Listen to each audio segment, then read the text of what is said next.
A lot of people have been asking, when is my next music project coming out? Well, I am in the studio. I am working on my music project, so hopefully I will be done with it by the end of fall. That's my hope, and I really hope you enjoy it because it's been fun being in the studio and recording again. My next concert is on April 9th in London, in the UK, at the Indigo. And boy, if you can come and hang out, that'll be great. April 9th, London, at the Indigo. See you there.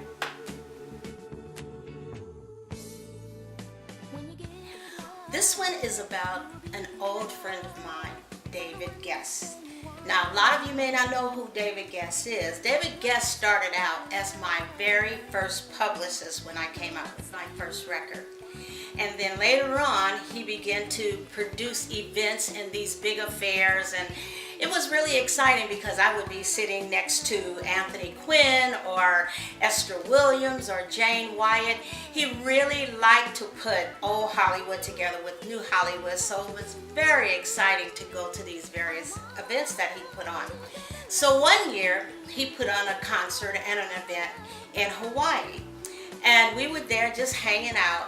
And this was during the time while he was divorcing Liza Minnelli. So this was going on during that time. And one of the people that showed up for the event and who was hanging out with us in Hawaii was a TV commentator. His name is Stone Phillips. And so after the concert and after the event, we were kind of just hanging around. And so he said to me, he said, "Deniece, I want you to go on Stone Phillips' show and tell them that you saw Liza Minnelli beating me up."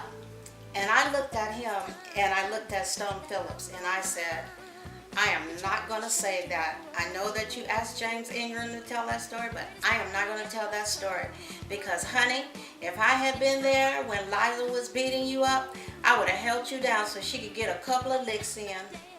I don't know why I thought David deserved to get smacked up against his head. I just didn't believe the story. 3 years went by before David Gest and I spoke. And a number came through on my phone, and I had just started dating this guy, and that's who I thought was calling me. And I answered the phone, and it was David. We talked, we made up, but it took 3 years for him to get over that I wouldn't tell that story for him. I'm Deniece Williams. This is my Diva story, and I'm sticking to it. Remember to like the video and subscribe to my YouTube channel.